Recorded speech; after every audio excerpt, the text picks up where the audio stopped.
So you might have heard that avoidants always come back.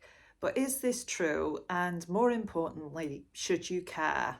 So if you're stuck, I'm going to break this down for you: why they leave, why they come back, and how to stop waiting for somebody who couldn't show up in the first place.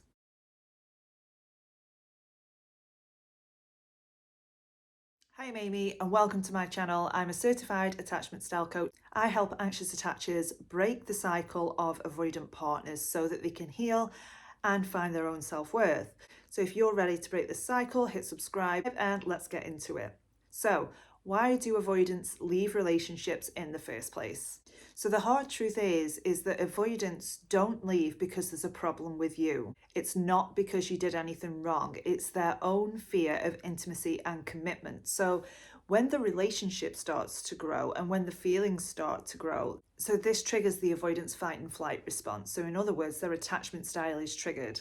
So when there is closeness or talks about commitment or expectations on the relationship, this triggers their deepest fears, which is engulfment and emotional dependency. Now, what I mean by emotional dependency is that avoidant attachment styles have got a huge fear of being emotionally dependent on somebody else. And this comes deep within childhood, where their emotional needs weren't met or they didn't fully trust their caregivers. So unlike anxious attachers, dismissive avoidance feels safest when there is emotional distance. And this is not your fault. This came along way before you were in the picture. So in the beginning of the relationship, there is enough space for them to still feel like they're in control. But as intimacy grows, so does the fight and flight response, and they start to feel super uncomfortable when there is closeness and when they can see where this might be going. They feel super uncomfortable and they will start to sabotage the relationship. And what that might look like is nitpicking somebody, finding really small problems in the relationship and hyper focusing on those and using it as an excuse to not be with somebody, even though these are completely resolvable problems. So instead of actually addressing these problems and addressing these fears, avoidants do what they do best. They shut down, withdraw, and leave, which makes the person on the receiving end of this feel like, what the hell just happened? And if it is that you're anxious attached, speaking from my own experience when this happened to me, if you followed me for a while, you will know that I was in an on and off again relationship with an avoidant for 7 years. And we were so on and off that I'd lost count of how many times we were on and off. But this is what happened to me. He'd leave, my attachment style would be triggered, I would spiral, and it would just be a really horrible experience. But here's the kicker: when they do leave, the first thing that they feel is relief because they have the emotional distance. The pressure's off. There is no expectation anymore. They haven't got to meet anyone's needs anymore. So they feel great. They feel like, oh, I'm back in my comfort zone. I can do what I want now. And you will find that avoidants go into their creature comfort. So they might have had habits. They might drink too much. They might game too much. They might comfort eat. Anything so that they don't have to deal with the reality of the feelings that are beneath the surface.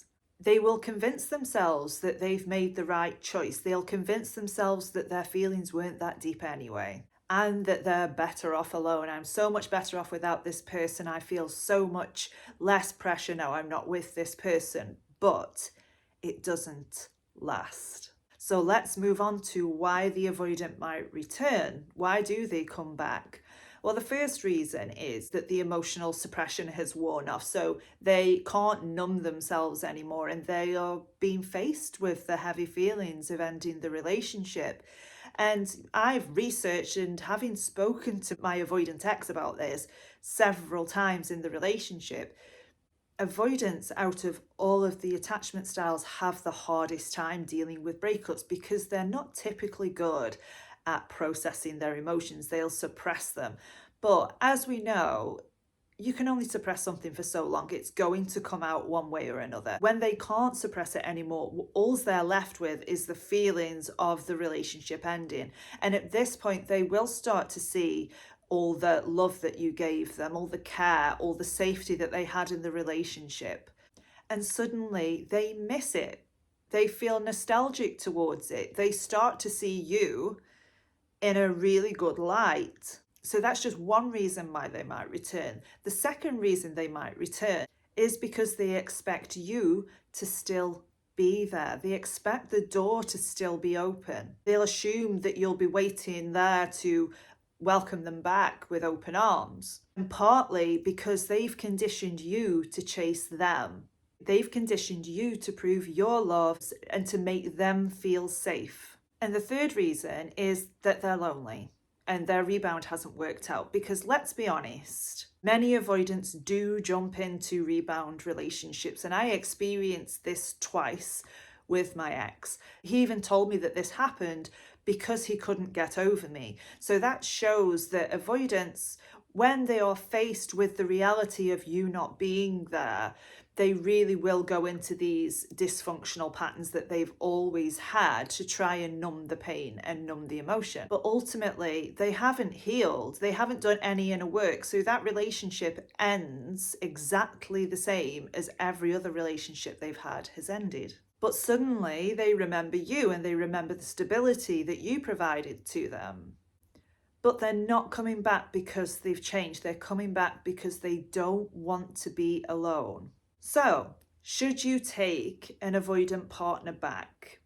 There are a few things to look out for before you actually make this decision. Don't do what I did years ago. There had been no healing, there had been no introspection, there had been no accountability, and the cycle just continued on and on and on and on. And that's not what I want for you guys. So if it is that your avoidant comes back, number one, you're going to want to see and vet for if they have actually done any inner work and any therapy whatsoever to try and help them break their own dysfunctional patterns and behaviors, because otherwise you are just going to be repeating the cycle. But two, are they still hot and cold?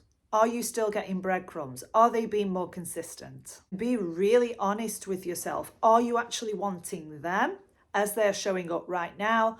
Or are you wanting this idealized version of them who you hope that they will be eventually? And be really honest with yourself, because sometimes it's hard to determine, because when we've got this idea of this person, many times it's how they showed up at the beginning of the relationship, because avoidants tend to show up extremely well when there's no pressure. So what you might find is throughout the entire relationship, you might have been chasing that version of them that they showed up as at the beginning. But if them coming back pulls you into the same pattern again, you don't need closure from them. You need closure from the pattern, and that stops with you.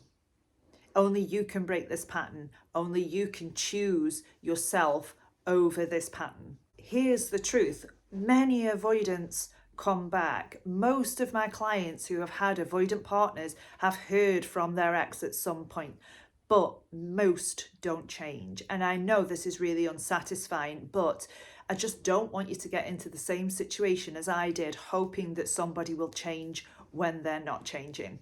So if it is that you've been stuck in this cycle, I want you to know that you deserve better. You deserve more than someone who just values you when you've gone. So instead of waiting for them, focus on yourself, focus on your own growth, focus on your own emotional stability and security, so that you can go back out there and meet somebody who is actually secure, somebody who is going to consider your needs, consider your opinions, someone who's not going to stonewall you into submitting to what they want. So let me know in the comments below if a dismissive avoidant ex came back to you and what happened. Subscribe to this channel for more insights on this topic, but I will see you in the next video.